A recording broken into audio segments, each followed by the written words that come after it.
आप सभी लोगों का स्वागत है आपके अपने ऑनलाइन इंस्टीट्यूट सक्सेस विद आशीष में। आज का हमारा जो सब्जेक्ट है जो हम आप लोगों को पढ़ाने जा रहे हैं वह सब्जेक्ट है प्राचीन भारत का इतिहास। प्राचीन भारत के इतिहास से रिलेटेड हम आप लोगों को जो है प्रतिदिन क्लास पढ़ाते हैं। उसी प्रतिदिन क्लास के श्रृंखला में आज का हमारा जो क्लास है क्लास 25 है। क्लास 25 में हम डिस्कस करेंगे विदेशी आक्रमण। तो कौन कौन से विदेशी आक्रमण भारत में हुए थे उससे रिलेटेड आज का जो हमारा आक्रमण जो हम आप लोगों को पढ़ाने जा रहे हैं वह है हिंद पार्थियन या पहलव। हिंद पार्थियन को ही पहलव कहा जाता है। तो तीसरा जो आक्रमण विदेशी आक्रमण हुआ था वह पहलव का हुआ था भारत पे। भारत के जो पश्चिम वाला क्षेत्र है उसी पे जो सर्वप्रथम पहलव के द्वारा आक्रमण किया गया था और अपने साम्राज्य को यहाँ पे स्थापित किया गया था। तो भारत में जो है मुख्यतः चार प्रकार के विदेशी आक्रमण हुए थे, जिसमें आज हमारा जो तीसरा आक्रमण है वह है पहलव का। तो पहला हम आप लोगों को पढ़ाए थे यूनानी, और दूसरा शक, और तीसरा जो आज का है यह पहलव है, और जो चौथा है वह कुषाण है। ओके, तो इसके बाद जो आक्रमण होता है पहलव के बाद वह कुषाण होते हैं।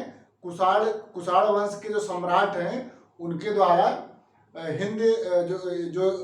हिंद पार्थियन या पहलव साम्राज्य था, इनको जो है पूर्णतः नष्ट कर देते हैं और कुषाण वंश के द्वारा कुषाण वंश की स्थापना किया जाता है। ओके, तो आज की क्लास में हम यही डिस्कस करेंगे कि किस प्रकार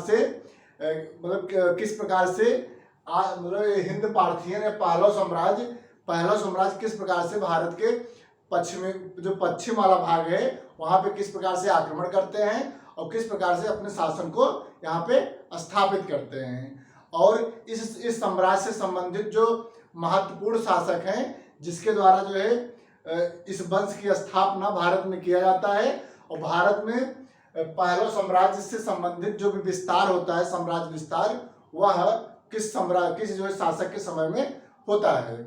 इसके पहले वाले क्लास में हम आप लोगों से डिस्कस किए थे शक साम्राज्य की स्थापना किस प्रकार से भारत में हुआ था, और यह जो है भारत के किन किन क्षेत्रों में अपने शासन को स्थापित किए थे और अपने साम्राज्य का विस्तार किए थे। इसको हम इसके पहले वाले क्लास में आप लोगों से डिस्कस किए थे। जैसे जो शक सम्राट थे, जो शक शासक थे, उनको जो है दो भागों में डिवाइड किया गया था। एक था उत्तरी क्षत्रप और एक था दक्षिणी क्षत्रप। जो उत्तरी क्षत्रप थे उनके जो है तक्षशिला और मथुरा पे जो है अपने शासन को स्थापित किए थे, और जो दक्षिणी क्षत्रप थे वह जो है नासिक और उज्जैन में अपने शासन को स्थापित किए थे। तो इस प्रकार से जो शक साम्राज्य से संबंधित जो महत्वपूर्ण शासक के रूप में जो शक्तिशाली शासक के रूप में अपने आप को स्थापित किए थे शक साम्राज्य के तहत, वह थे रुद्रदामन प्रथम एक जो है शक्तिशाली शासक के रूप में भारत में शक साम्राज्य की जो है विस्तार किया था, और इस साम्राज्य से संबंधित जो भारत में जो अस्थायित्व प्रदान किया वह सम्राट था रुद्रदामन प्रथम। तो रुद्रदामन प्रथम के समय में ही शक साम्राज्य का मैक्सिमम विस्तार हुआ था। इसको हम पहले वाले क्लास में हम पढ़ाए हैं।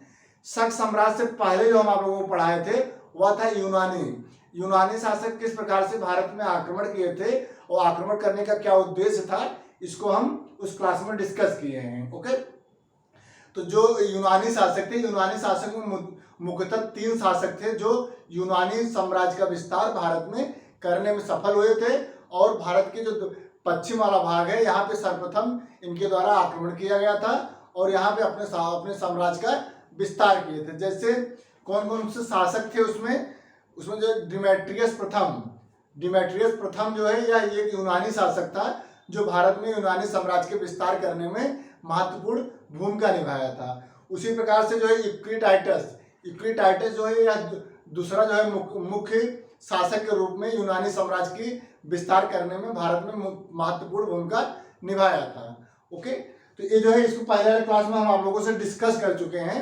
आज एक क्लास में हम यही डिस्कस करेंगे कि किस प्रकार से पहलव साम्राज्य की स्थापना भारत में होता है, और पहलव साम्राज्य से संबंधित कौन शासक थे जिसके माध्यम से भारत में आक्रमण के द्वारा यहाँ के क्षेत्रों को जो है जीत करके अपने शासन का विस्तार किए थे।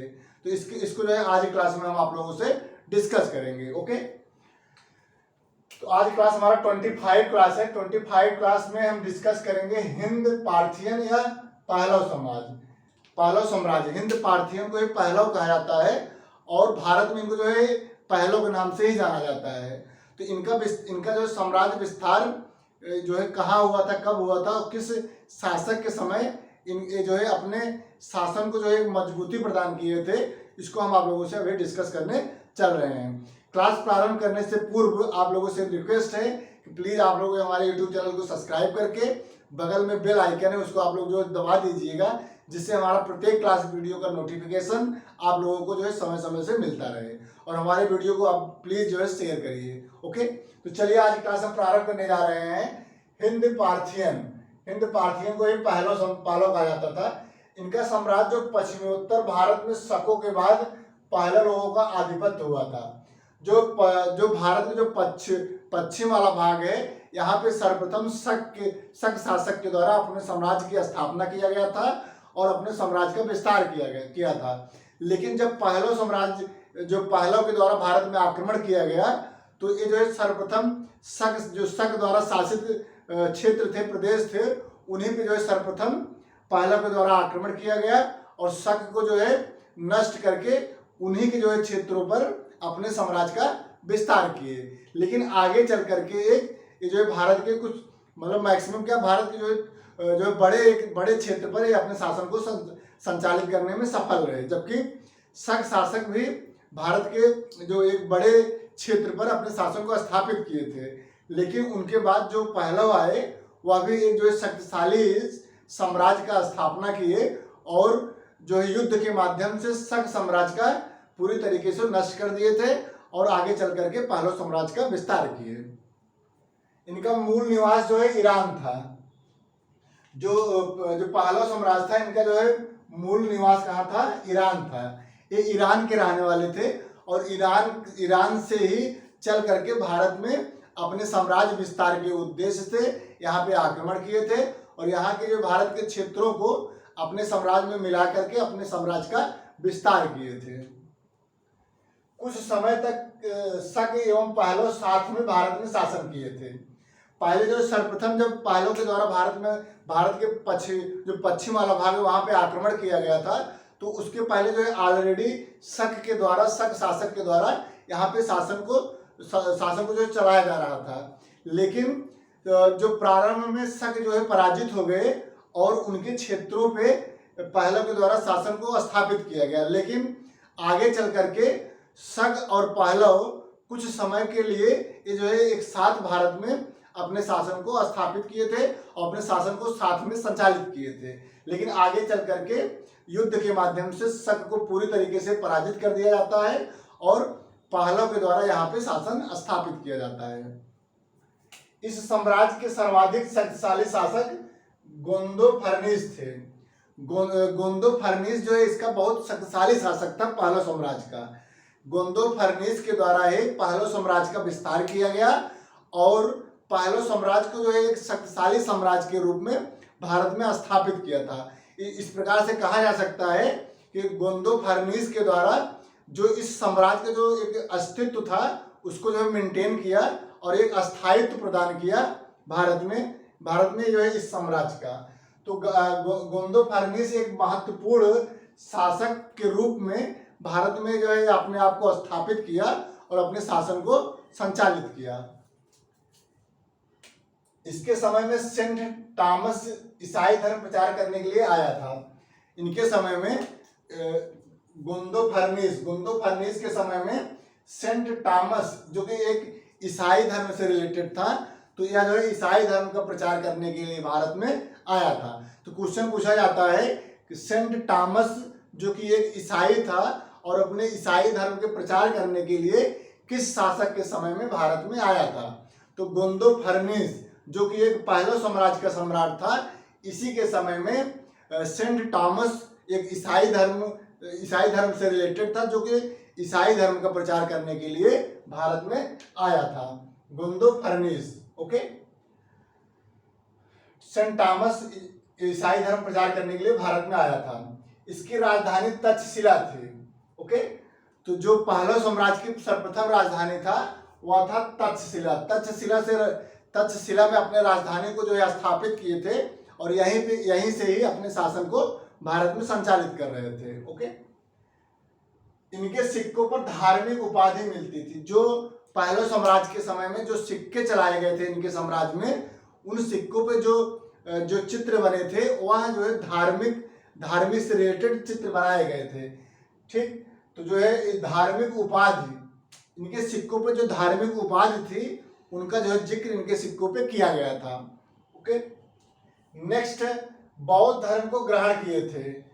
ये जो पहला साम्राज्य था, इनके जो सम्राट थे या जो है बौद्ध धर्म को जो एक प्रकार से संरक्षण दिए थे और अब स्वयं भी बौद्ध धर्म को अपनाए थे। एक क्वेश्चन पूछा जा सकता है कि जो पहला साम्राज्य था क्या यह बौद्ध धर्म से रिलेटेड था? तो यहाँ ये जो है बौद्ध धर्म से ही रिलेटेड था। बौद्ध धर्म को संरक्षण प्रदान किया था और बौद्ध धर्म को मानते थे।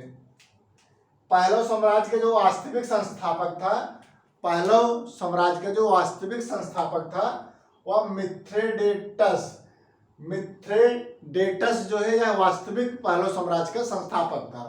क्वेश्चन पूछा जाता है कि पहला साम्राज्य का कौन वास्तविक संस्थापक था? तो वह है मिथ्रेडेटस। मिथ्रेडेटस जो है यह वास्तविक संस्थापक के रूप में जाना जाता है। इस साम्राज्य का जो अंत हुआ था, इस साम्राज्य का जो अंत कुषाण के द्वारा किया गया था। इस साम्राज्य का अंत कुषाण के द्वारा किया गया था। तो अगला जो विदेशी आक्रमण होता है वह कुषाण के द्वारा होता है और कुषाण के जो शासक होते हैं, सम्राट होते हैं, उनके द्वारा भारत में कुषाण वंश की स्थापना भारत में करके इनके जो है साम्राज्य का विस्तार भारत के क्षेत्रों पे किया जाता है। और कुषाण ही जो है अंतिम वंश थे जिसके माध्यम से जो भारत में विदेशी के रूप में आक्रमण किया गया था।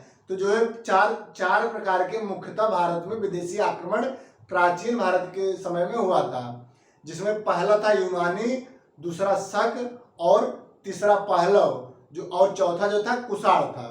तो चौथा जो है कुषाण के द्वारा पहलव साम्राज्य को जो है पराजित करके पहलव द्वारा जीते गए क्षेत्रों पर अपने साम्राज्य की स्थापना कुषाण वंश के द्वारा किया जाता है। तो अगले क्लास में हम यही बताएंगे कि किस प्रकार से कुषाण वंश के द्वारा भारत में आक्रमण करके अपने साम्राज्य की स्थापना भारत में किया जाता है और किस प्रकार से अपने साम्राज्य का विस्तार भारत में कहाँ पे करते हैं। तो इसको हम अगले क्लास में आप लोगों से डिस्कस करेंगे। आज क्लास में इतना ही। ओके, तो प्लीज़ आप लोगों से रिक्वेस्ट है कि प्लीज़ आप लोग जो हमारे यूट्यूब चैनल को सब्सक्राइब कर लीजिए और बेल आइकन को दबा करके बेल आइकन को जो है बगल में बेल आइकन है उसको आप लोग जो दबा दीजिएगा, जिससे हमारे क्लास वीडियो का जो प्रत्येक क्लास वीडियो का नोटिफिकेशन है वो आप लोगों को जो है समय समय से मिलता रहे और आप लोग जो है जो एग्जाम की तैयारी आप लोग कर रहे हैं उसका जो है अच्छे से आप लोग तैयारी कर पाएँ। और हमारे इस वीडियो को आप लोग मैक्सिमम शेयर करिए प्लीज़। तो आज क्लास में इतना ही। बहुत बहुत धन्यवाद। Thank you so much.